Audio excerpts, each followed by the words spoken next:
This is CBC Winnipeg News.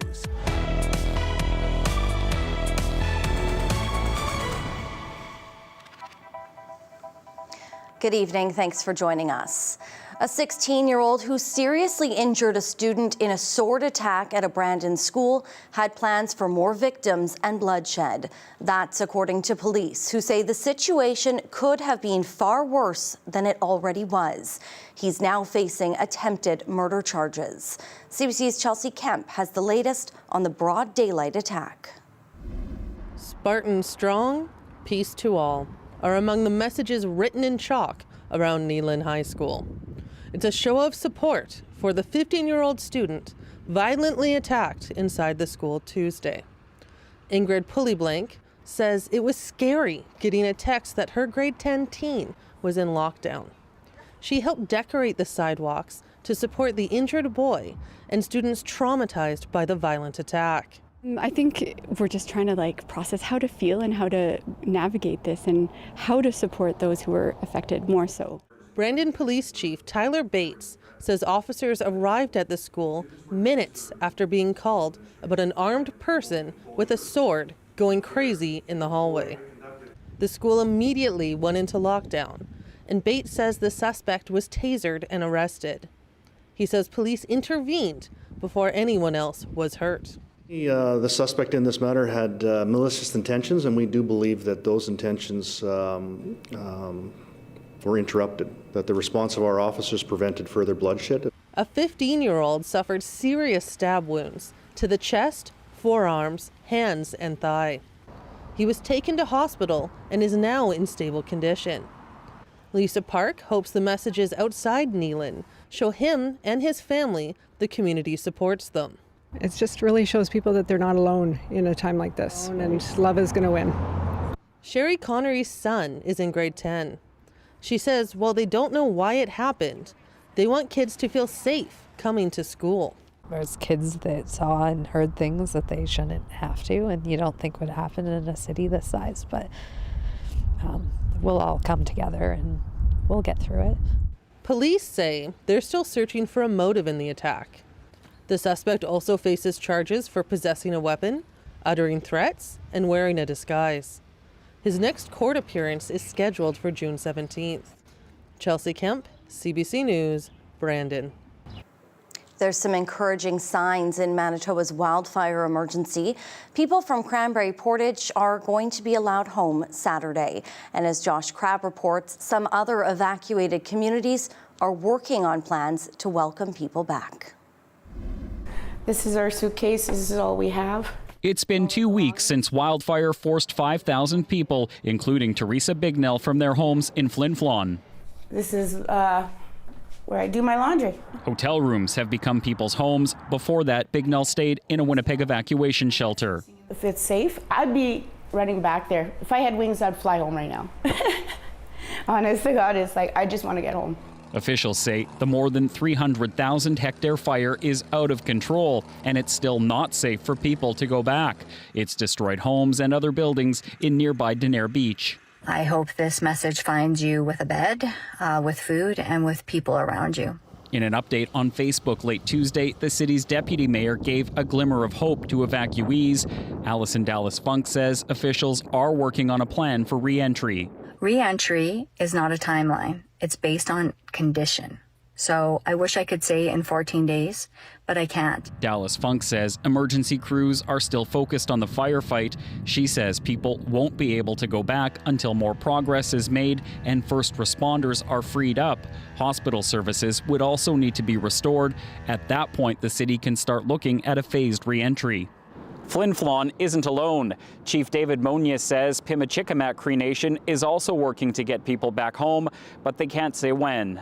While mandatory evacuation orders remain in place for communities in the north, more areas have reopened in Whiteshell Provincial Park. Permanent residents, cottagers, and business owners were allowed to return Wednesday to Crow Duck, Florence, Nora, and Big Whiteshell Lakes. I want to get back to normalcy because there is no normalcy. There were concerns homes and businesses could be lost in Flin Flon. No structures have burned in the city, but the fires have taken a toll on evacuees. I got goosebumps. It almost made me want to cry. I said, yes. I screamed, and my boyfriend was like, what? I said, yes, we got hope. Talk of going home brings relief. Josh Crabb, CBC News, Winnipeg. Meantime, some groups are heeding the ask from the province to help free up hotel rooms for those wildfire evacuees. The Canadian School Boards Association has cancelled as many as 400 hotel rooms in Winnipeg. Its national conference was to meet here in early July, taking up most of the rooms at 2 downtown hotels. It's now been changed to a virtual meeting to free up those rooms for evacuees. The group says the cancellations do come at a cost, but they say it was an easy decision.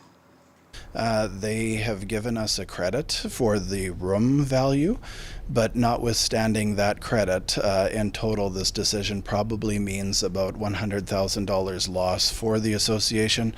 It was not a difficult decision for us, given the need in the community at the present time, to simply have that given up for the sake of our community. The group says it takes Indigenous education and reconciliation seriously, and many of the evacuees are from First Nation communities. They want to see all of those rooms now go to them.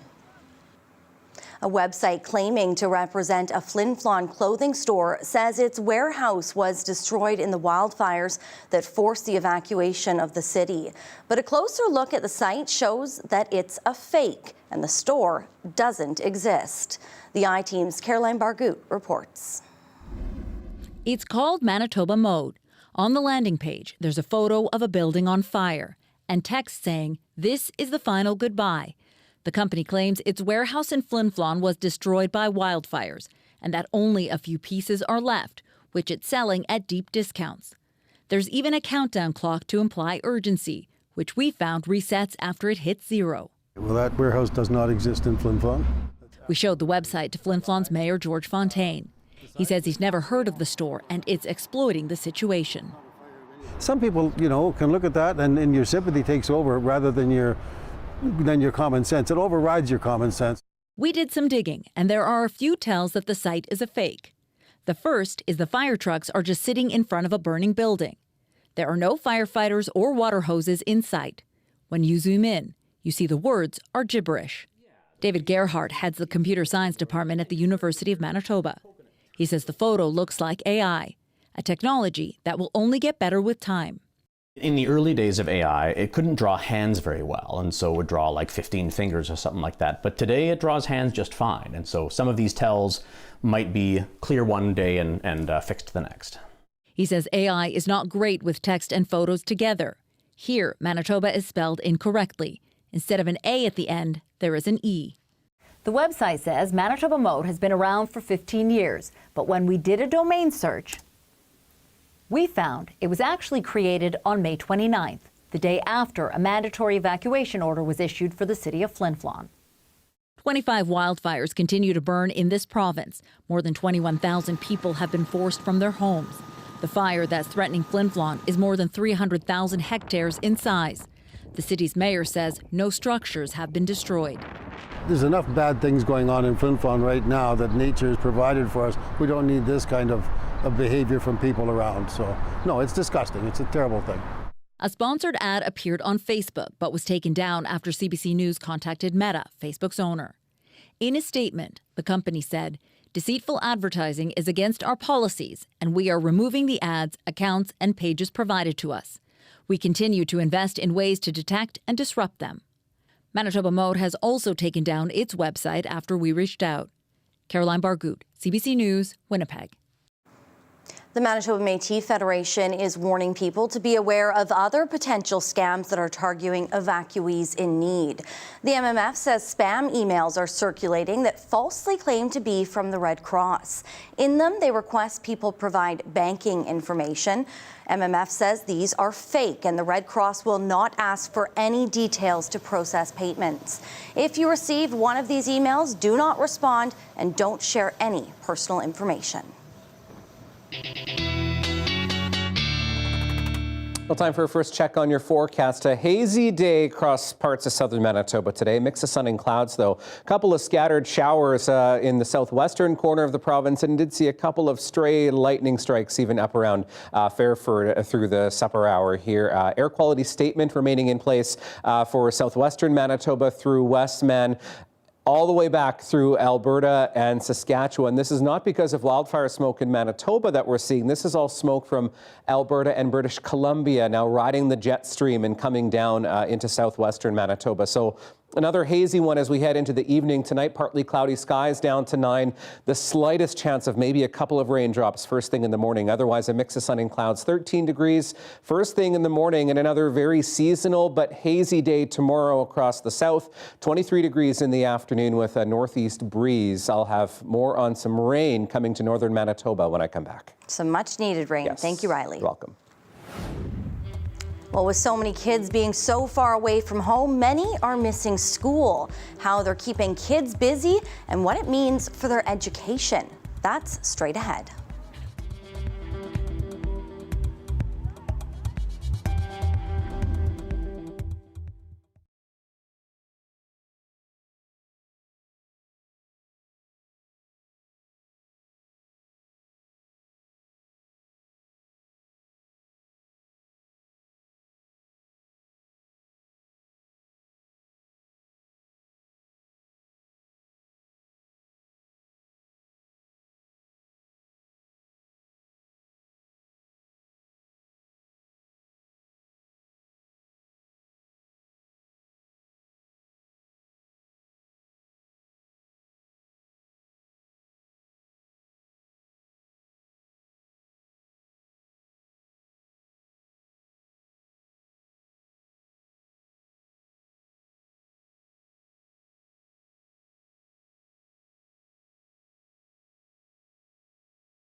They've switched classrooms for hotel rooms. Hundreds of students who should be in school learning are instead worried about their homes and communities after being evacuated due to wildfires.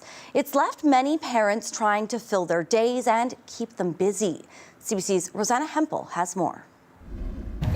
Look at the clouds.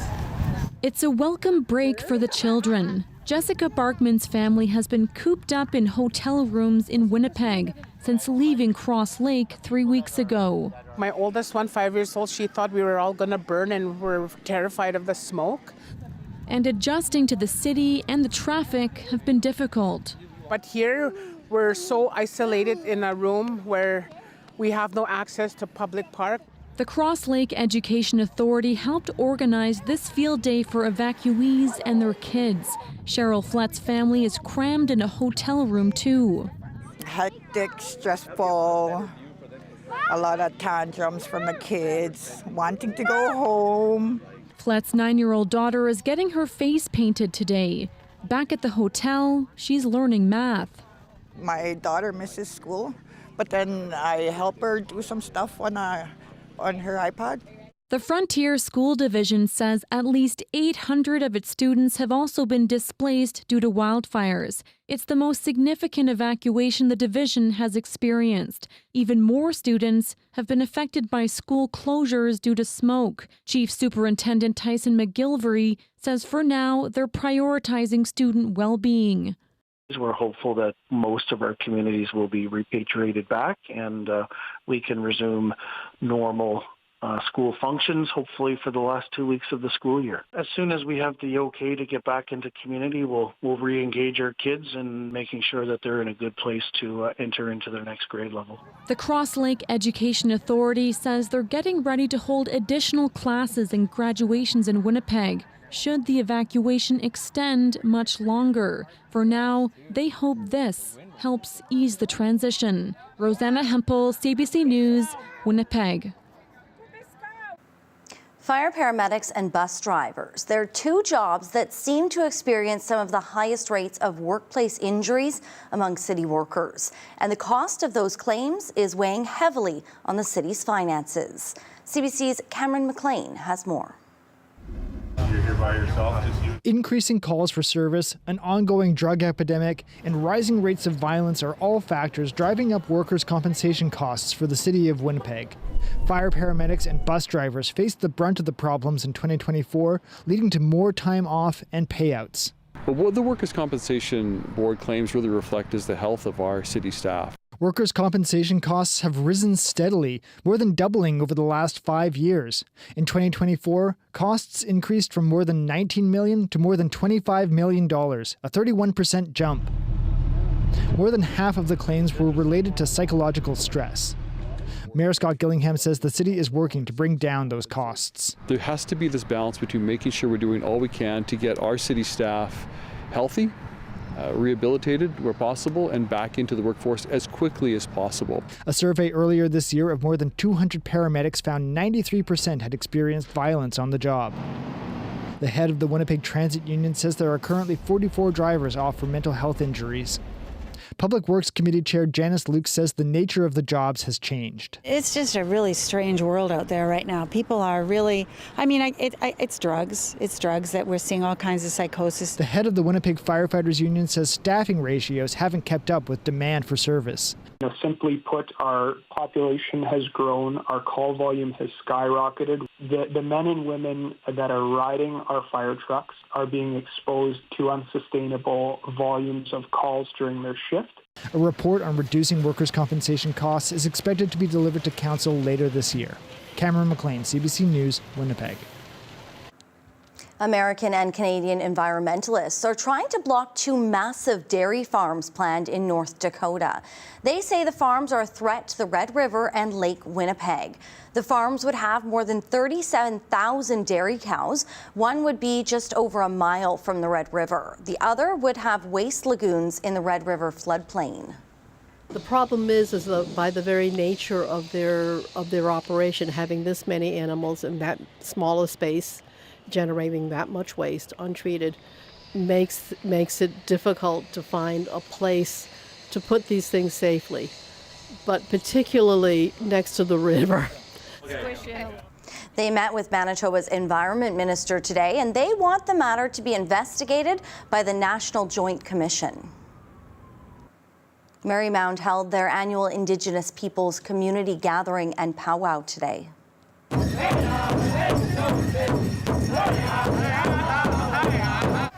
The event celebrates Indigenous culture and has been going on for more than 15 years. It's an event for young people and families they've worked with over the years, as well as people from the surrounding community. It includes music and performances, crafters and games, and of course, a good meal.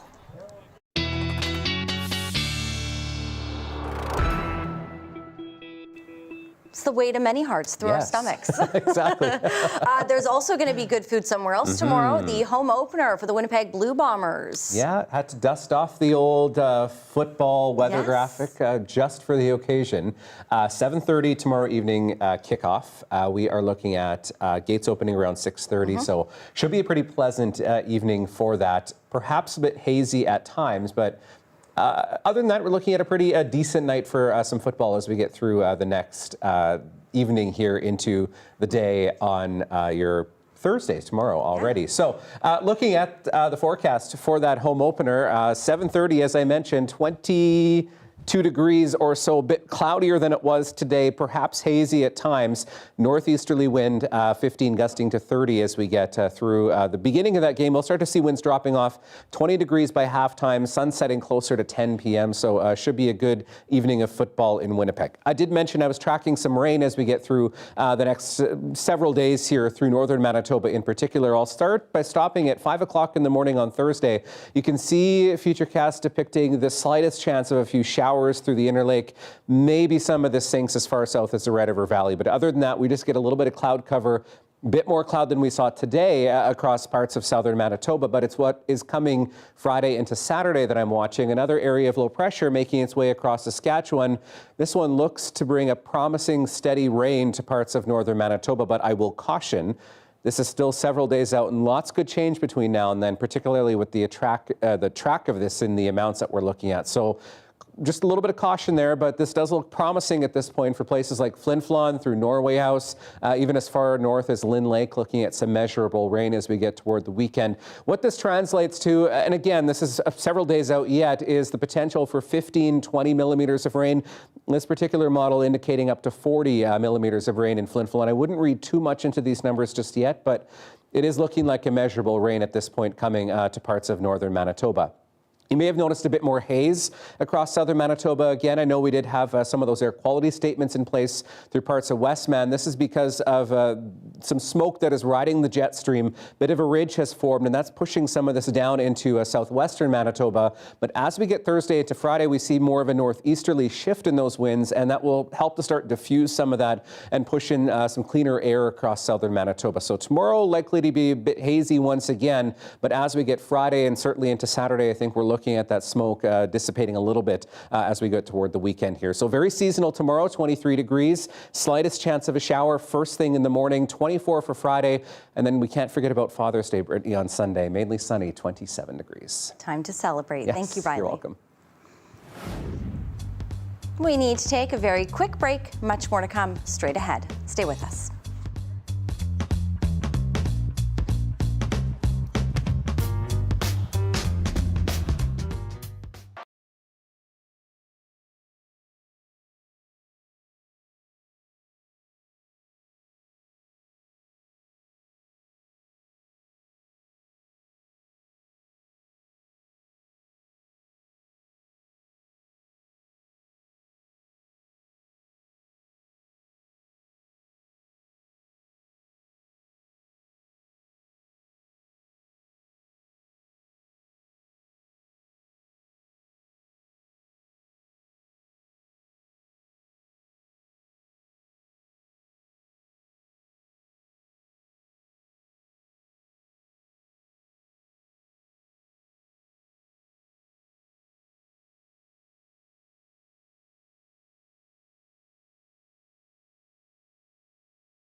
It was meant to be a unique way for elementary students to learn about the land. At the center of it, a teepee outside an East Kildonan elementary school. But the teepee was stolen, and now there are new lessons. Matt Humphrey explains.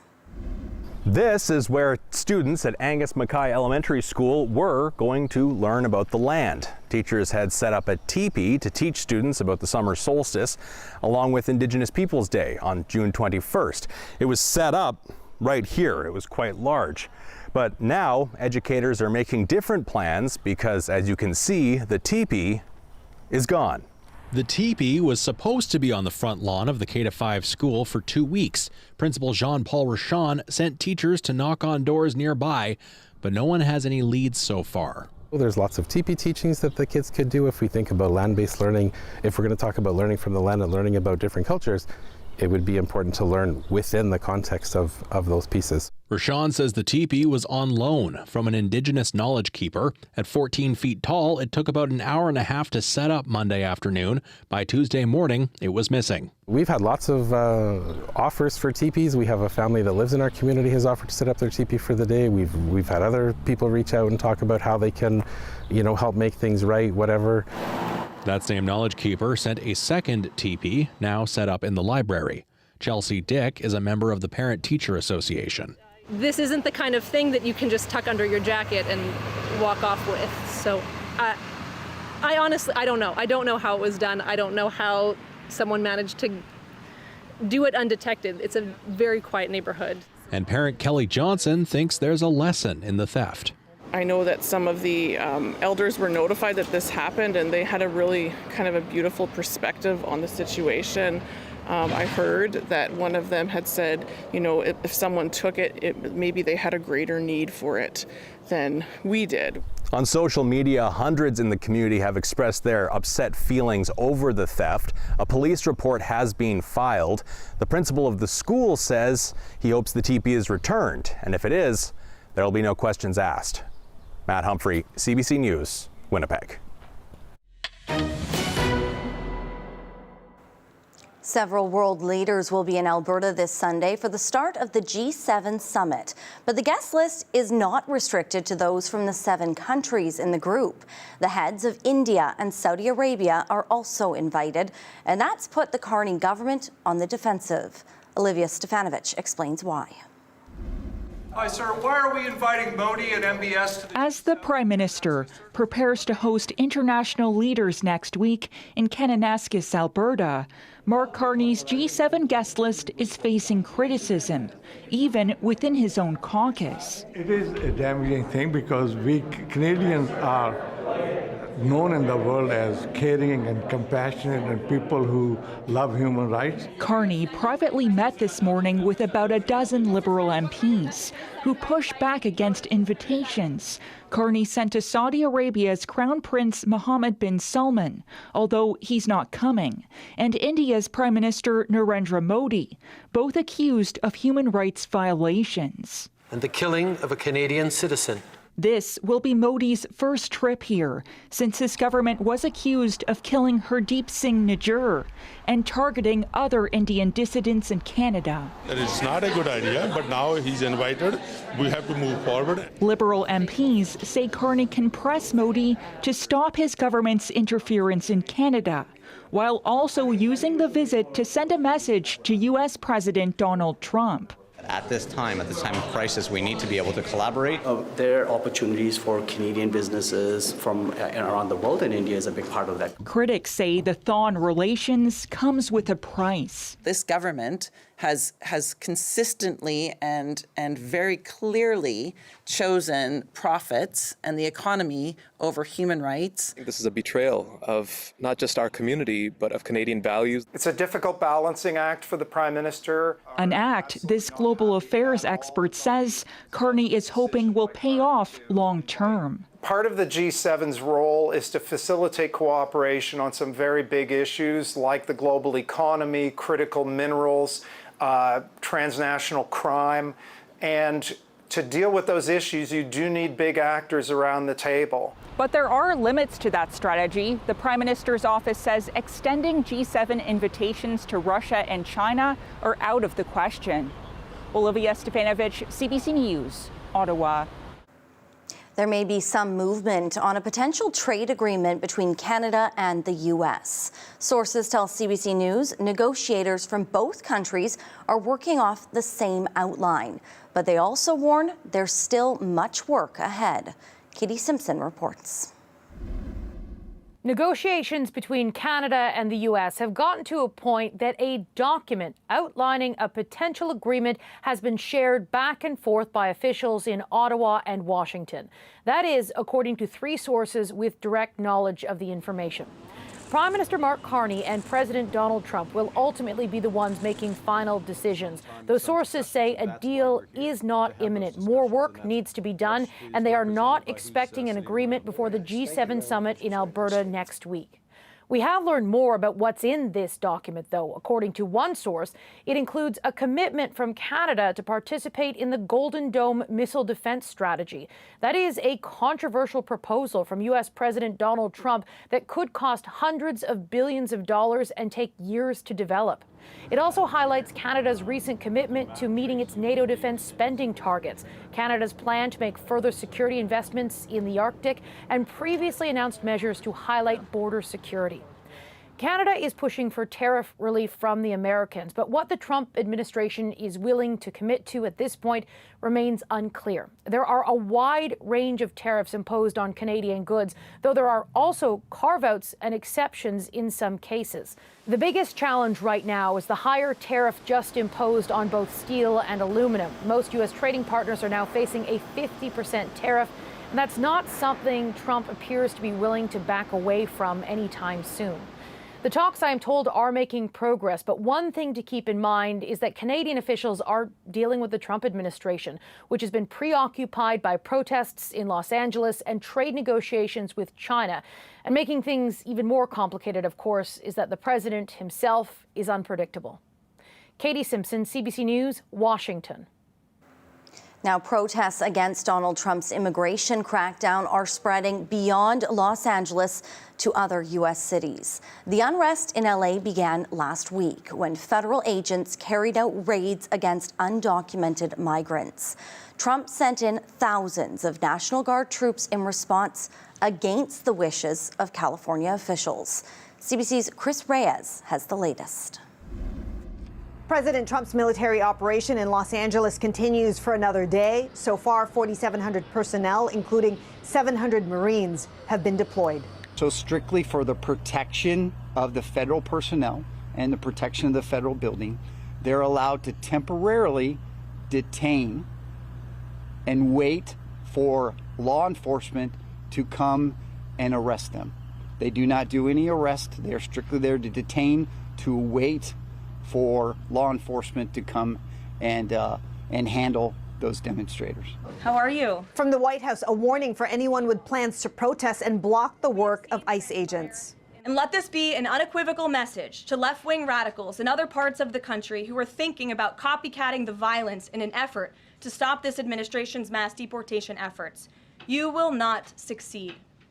Any lawlessness will only strengthen this president's resolve to defend the majority of Americans who want to live their lives peacefully. The coordinated response from Trump's top staffers comes after protests hit other cities overnight, including here in New York City, and following an impassioned televised address from California's Governor Gavin Newsom. Families separated, friends quite literally disappearing. Who called the president's actions in his state a threat to democracy. Attorney General Pam Bondi said the Trump administration is not afraid to go further if the situation in Los Angeles flares again. We're going to do everything within our legal authority to protect our law enforcement officers and all the people in California right now. You know, you guys, this is serious out there. We want to protect people. We want to protect law enforcement and all the hard-working people there who are trying to go to work every day. This weekend, more protests are planned around the country under the banner No Kings. It could be the largest mobilization against the Trump administration since he took office in January. Chris Reyes, CBC News, New York. Former movie mogul Harvey Weinstein has been convicted of one of the top charges in his sex crimes retrial in New York. Weinstein was, however, acquitted of another charge. Jurors have not yet reached a verdict on a third charge of sexual assault. Those deliberations will continue Thursday. Weinstein's initial conviction 5 years ago was a pivotal moment for the Me Too movement, but it was overturned on appeal last year. He has pleaded not guilty to all charges. Weinstein faces up to 25 years in prison when he's sentenced.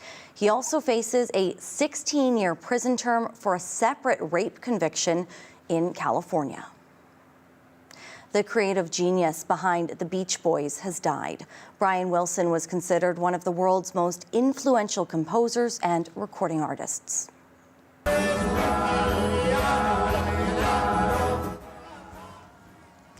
Wilson wrote and arranged hits such as Good Vibrations and California Girls. He was the last of the three musical brothers who became world ambassadors for California's surf and sun lifestyle.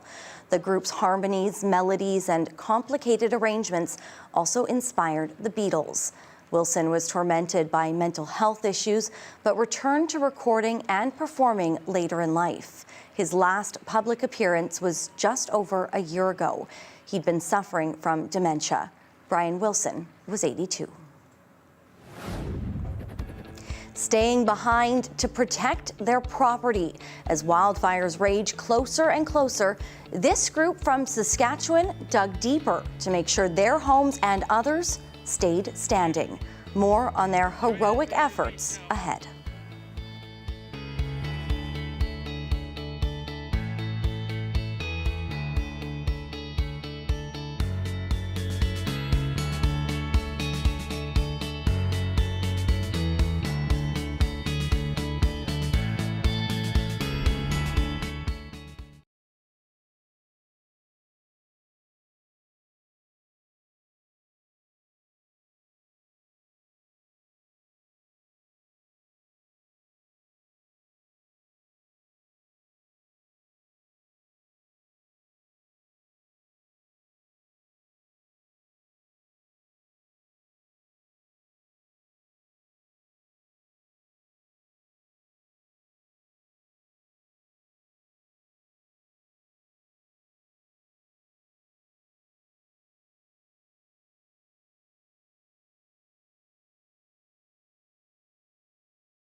Many of the wildfires burning through Canada's forests are threatening homes, businesses, and cabins.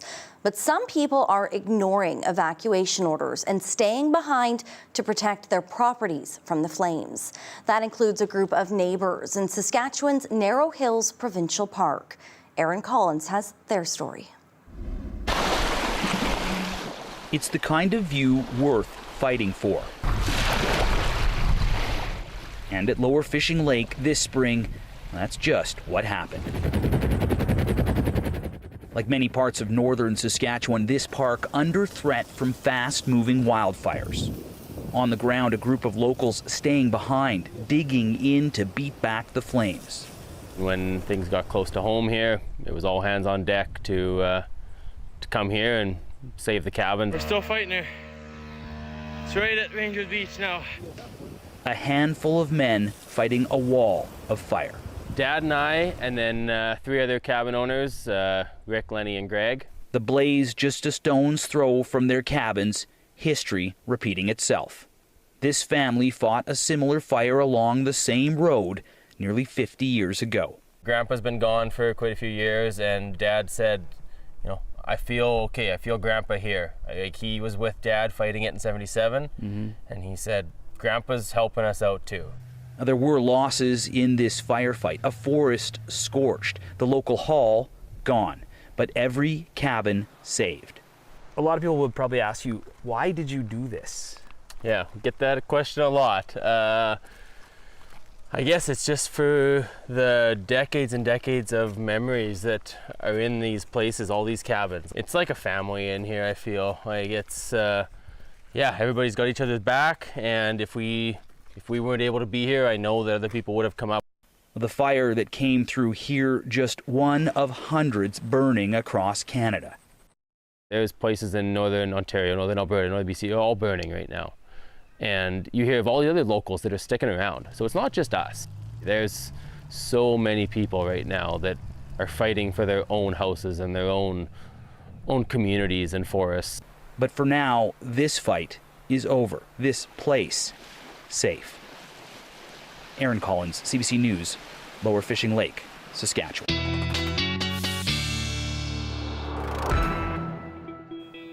I mean, you can see why some people stay behind. It's just gorgeous out there. Yeah. Pretty gorgeous day in some parts of the province. And it's not going to be too bad for the rest of the week. No. Especially if you need to get outside and take that pupper for a walk. Very seasonal conditions. Wind's not too strong. I know wind's a bit of an issue earlier in the week, but wind's lightening up as we get into the day tomorrow. And then we're pretty seasonal right through the weekend and entering another dry stretch. So your dog walking forecast as we head into your Thursday. I think you'll notice tomorrow a little bit more cloud cover than we saw today, particularly later in the day. Probably perfect weather for pups like Maggie. Thank you, Carolina, for sending this picture in.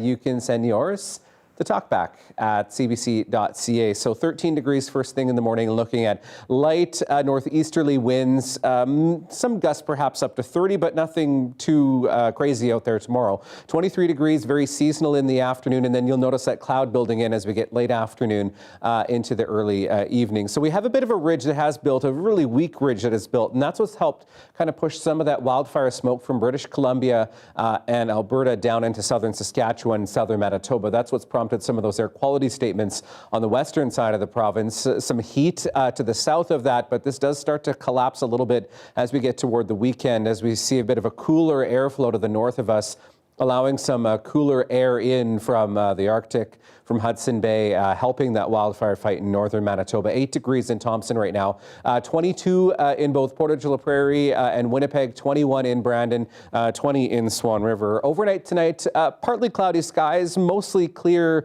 for some of us as we get through the evening tonight. 7s, 9s through the western side of the province, 9 for both Winnipeg and Portage la Prairie. Gimli looking at a low of 11 overnight tonight.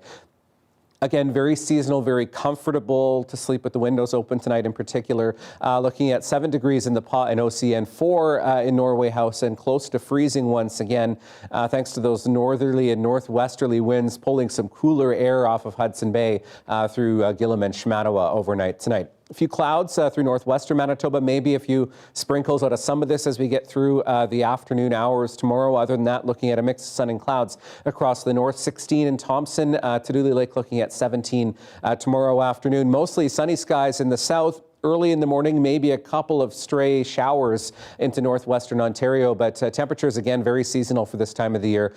Easterly winds in Westman, likely keeping those air quality statements in place for at least the early part of tomorrow. 23s reported in Winnipeg, 20-ish degrees through northwestern Ontario, and generally looking at a mix of sun and clouds as we get through the day on Thursday. So I know we've been talking a lot about fires, but around this time 75 years ago, a large swath of Winnipeg was underwater. Thousands of Winnipeggers were being told one thing: leave your home and head to higher ground. It is a flood that left many displaced and completely devastated parts of Winnipeg, and is seen as one of the worst floods in Winnipeg's history. I spoke recently with Kenneth Ingram of the Seven Oaks Historical Society about the flood of 1950 and the impact that it had on Winnipeg. All right, so we're here on Scotia Street. I'm here with Kenneth Ingram from the Seven Oaks Historical Society. Thanks for your time.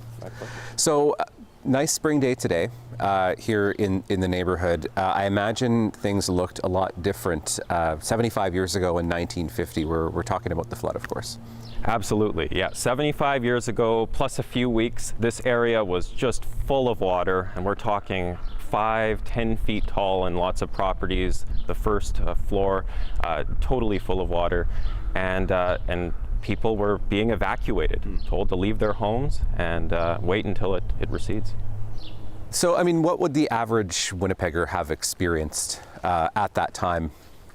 Yeah, so if you lived near the river, of course, you're leaving your home, but of course, if you have family near the river, you're going to be expecting family members to be joining you in your home in a makeshift room, and so you're getting crowding in your house, of course, and you don't know for how long this is going to last. Yeah. What would have, not just in this neighborhood, but, you know, folks that are maybe a little further out from where we are on the steps of the Red River here, like, what would the mood have been like in the city at that time? Oh, it would have been like something that they had almost never seen before. I mean, the previous flood to this that was at this magnitude would have been about 36 years ago. And so it wasn't exactly in recent memory for a lot of the people living in this neighborhood. And so it was totally something that they weren't expecting. So just total shock. So we're outside of this house in particular, number 265. Tell me about the significance of this home here in particular. Yeah, so this home really sort of exemplifies a lot of these 1950 flood photos we see, and just how high the water got. And you have this decoration here on the left side of the home, and you can see exactly how high the water got here just from looking at the photos before and seeing it now from person to person. Some people just accepted the flood, that they lived near the river. Some people moved. Other people moved and chose to move their house with them, like building contractor and home builder Walter Sinicki, who actually picked up his home at 261 Scotia and moved it to the corner of Macadam and Salter. I imagine no easy feat back in 1950. Absolutely not, no. When people think about floods in Winnipeg, the flood of 97, of course, is probably the one that comes to mind the most for people. But why should people think about the flood of 1950 as well? What's the significance of that one? It really was a turning point in Winnipeg history, because politicians soon realized that we have to get ahead of some of these disasters before they happen again. And that's when 10, 15 years later, we started hearing talk about a permanent floodway. And then 15 or so years later, it was finally completed. And that's the reason why the 1997 flood wasn't nearly as bad as this one, even though the water levels would have been higher without the flood. And you've done a lot of research into the flood of 1950 in particular. Is there anything that surprised you in everything that you've looked into? Yeah, well, the flood could have been much, much worse, and it did get to Main Street in some spots. It was very close, just at Main here, near Rupert's Land and Seven Oaks, but it could have been much worse. Another foot or two, and the water could have made it all the way to the rail tracks, 2/3 of the way between Main Street and McPhillips, had the water just gotten another foot or two higher. So, yeah. We're talking about this 75 years later in 2025 here. what should Manitobans take away from this? Like, why should we think back to 1950 when we're thinking about floods in Winnipeg? Well, in the grand scheme of things, 75 years isn't all that long ago, and all of these families all had their individual stories, and now is a perfect time to think about all of the people that were living here during that time, their family situation, their occupations, and what their houses looked like at the time. And it's a perfect time to experience this local history that we often don't hear enough about. Something like this, do you think possible again? Well, now that we have the floodway, luckily it doesn't seem quite as likely, but you never know. You can never fully trust the red. For sure. Kenneth, thank you so much for your time. My pleasure. Thank you so much. Some incredible footage there. Well, still ahead, a homecoming for hundreds of soldiers. We take you to CFB Shiloh after the break.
Home again after 6 months away. Hundreds of soldiers have returned to CFB Shiloh after being deployed in Latvia.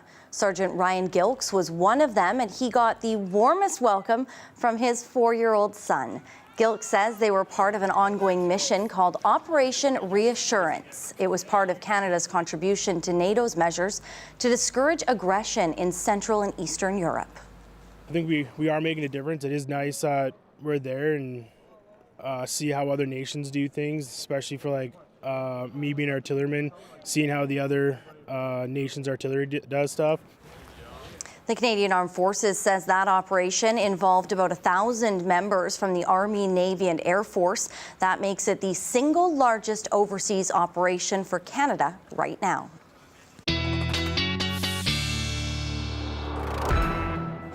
All right, looking at another sunny one for the early part of the day, at least through much of southern Manitoba. That means we should talk about UV index, looking at 8 or very high as we get through the afternoon hours tomorrow. That means maybe try to avoid direct sunlight between the 11 and 3 o'clock hours if you can. Of course, the hat, the sunglasses, the sunscreen, the water, you'll need that as we get through not just tomorrow, but into the summer months as well. So 23 degrees, maybe a bit hazy once again into the afternoon. We see that wind shifting to more northeasterly flow as we get through the rest of the day into the weekend. That should help to push some of that out as we get through into the day on Saturday. 24 degrees, Father's Day, 27 under a mix of sun and clouds, and our next chance for showers coming our way into the day on Monday. Well, a new art installation at London's Kensington Gardens is encouraging visitors to do more than just take a look. Okay, if you're a fan of Lego, tonight's Daily Lift is just for you.